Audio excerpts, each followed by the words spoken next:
रज़ा साहब से भी पूछ लेते हैं सुन्नी इत्तेहाद काउंसिल के ने मसला क्या है। हामिद रज़ा साहब, thank you so much for being on the program. 2 दिन पहले 26 फरवरी को आपने इलेक्शन कमीशन को ख़त लिख दिया। हैरत अंगेज़ तौर पे बैरिस्टर अली ज़फ़र को पता ही नहीं था उसके बारे में। आपको भी लिखते वक्त कोई अंदाज़ा नहीं था कि ये इसकी क्या इम्प्लीकेशन होगी? जी बिस्मिल्लाहिर्रहमानिर्रहीम। देखें, अव्वल तो जो कमरुज़्ज़मान कारा साहब ने फरमाया, इंतहाई सीजन पॉलिटिशियन है और मेरे दिल में बड़ा एहतराम है इनके लिए। उनकी बात का मैं जवाब बाद में दूंगा। ये फ्री एंड इलेक्शन कमीशन ने हमें लेटर लिखा है 23 तारीख को। मैं इसकी हार्ड कॉपी भी इंशाल्लाह आपको भिजवा दूंगा। ये अगर आप इससे फोकस करवा सकें, ये 23 तारीख का इलेक्शन कमीशन का लेटर है जो हमें रिसीव हुआ है कि आपने 26 तारीख तक इस लेटर की कंप्लाइंस करनी है, वगरना आपकी रजिस्ट्रेशन भी उड़ा दी जाएगी।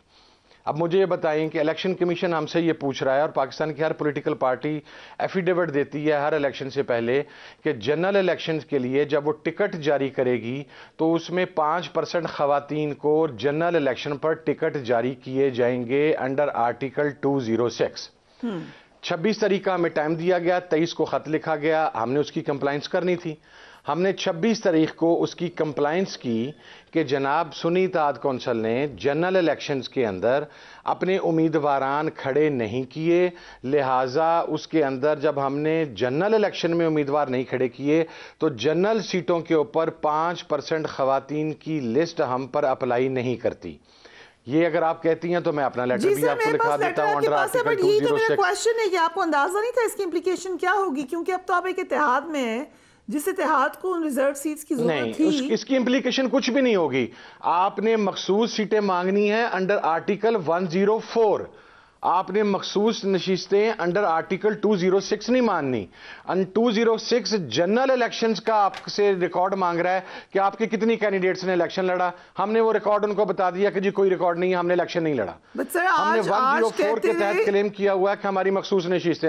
आज इलेक्शन कमीशन की तरफ से ये कहा गया कि आप जबरदस्ती क्यों उनको सीटें देना चाह रहे हैं, उनको चाहिए नहीं, उन्होंने तो लिख कर नहीं, ये नहीं कहा गया, ये नहीं कहा गया। मैं वहां पर मौजूद था, उन्होंने कहा, मेरी अर्ज सुन लीजिए, मैं वहां पर उनके साथ मौजूद था, उस वक्त साथ खड़ा हुआ था।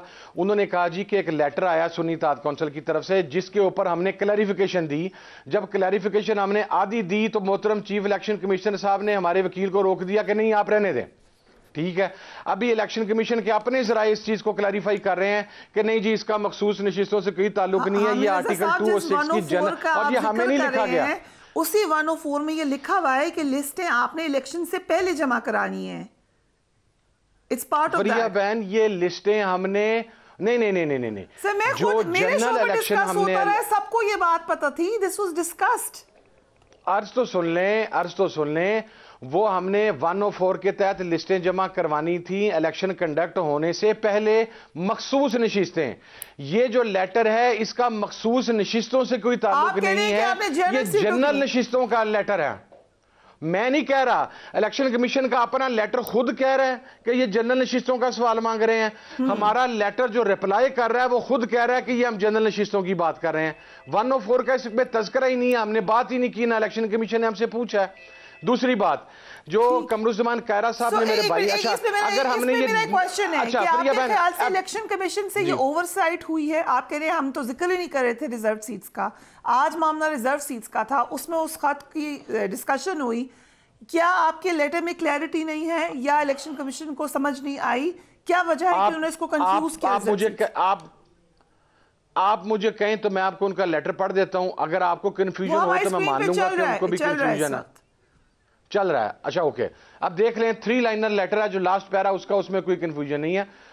अच्छा, अगर चलें बफर्ज मुहाल 1 सेकंड के लिए मान लें कि हमने मखसूस नशिस्त नहीं मानी, तो इलेक्शन कमीशन का 5 रुकनी बेंच, बैरिस्टर अली ज़फ़र, शुएब शाहीन साहब वहाँ पर मौजूद थे, बाबर अवान साहब वहाँ पर मौजूद थे, चेयरमैन साहब बैरिस्टर अली गौर साहब वहाँ पर मौजूद थे, आज़म नज़ीर तारड़ साहब वहाँ पर मौजूद थे, वहाँ पर लतीफ़ खोसा साहब मौजूद थे, वहाँ पर फ़ारूक एच नाइक साहब मौजूद थे, वहाँ पर फ़ारूक नसीम साहब मौजूद थे। ये तमाम के तमाम बड़े नाम 2 दिन से वहाँ। कल इलेक्शन कमीशन कहता कि यार ये तो सीटें नहीं मांग रहे, मसला ख़त्म। देखें ना, आप लॉजिक के साथ बात करें।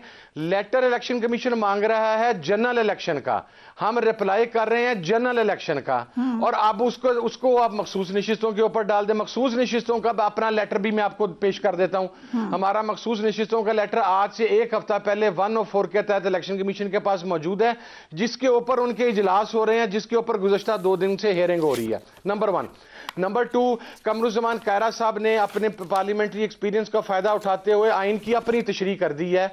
आइन में लिखा गया है, आज वहां पर पढ़कर सुनाया गया और तमाम मेंबरान सुन रहे थे, कि जो आज़ाद उम्मीदवार किसी भी पॉलिटिकल पार्टी में दाखिल हो तो मखसूस नशिस्तें उसका हक है। वहां पर यह बहस हुई कि पॉलिटिकल पार्टी की डेफिनेशन क्या है और पार्लियामेंट्री पार्टी की डेफिनेशन क्या है। ठीक, वहां पर पार्लियामेंट्री पार्टी नहीं लिखा हुआ, हमारा इलेक्शन कंटेस्ट करना कंपलसरी नहीं था। अच्छा, इसके ऊपर प्रेसिडेंट भी पेश किया गया।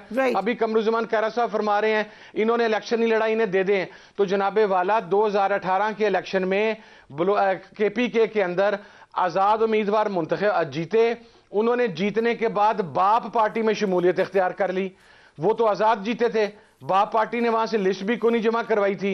इलेक्शन कमीशन ने ना सिर्फ उन्हें लिस्ट जमा करवाने की इजाजत दी, बल्कि नया शेड्यूल दिया गया और उनको मखसूस नशिस्त वहां से दी गई। तो ये अपनी मर्जी की डेफिनेशन ना करें। और वहां पर आज दिखाया गया है कि आइन के अंदर पार्लियामेंट्री जहां पर पार्टी लिखा है उसका मतलब क्या है, जहां पर पॉलिटिकल पार्टी लिखा है उसका मतलब क्या है, और पॉलिटिकल पार्टी के अंदर भी डिफाइन कर दिया गया है। हामिद रजा साहब, क्या ये मुमकिन है कि हम देखें कि एक अलायंस जिसमें JUIF भी शामिल है और मे बी आप शायद MQM से भी बात करना चाहें, उनका भी फाइनल नहीं है गवर्नमेंट पे जाना, किस किस्म का अलायंस ऑपोजिशन का बनने जा रहा है? देखिए, फिलहाल तो अलायंस के हवाला से हमने कोई बातचीत नहीं की। जो JUI के साथ मुलाकात थी वो पाकिस्तान तहरीक इंसाफ के ज़िम्मेदारान ने और उनके जो पार्टी की सेकंड टियर लीडरशिप थी, जो बड़े थे, उन्होंने की।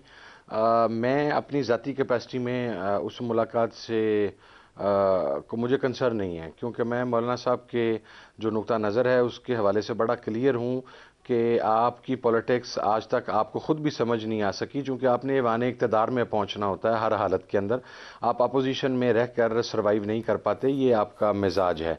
और आज आप देख लिए, कल तक वो पाकिस्तान तहरीक इंसाफ को तसल्लियाँ तशफ़ियाँ देने की कोशिश कर रहे थे और रिगिंग के ख़िलाफ़ बात कर रहे थे, और आज वो मखसूस नशिस्तों की लूट मार में हिस्सा डालने के लिए इलेक्शन कमीशन ऑफ पाकिस्तान में पहुँच के बाकायदा फ़रीक बन गए कि जी हमें भी सीटें अलॉट की जाएँ।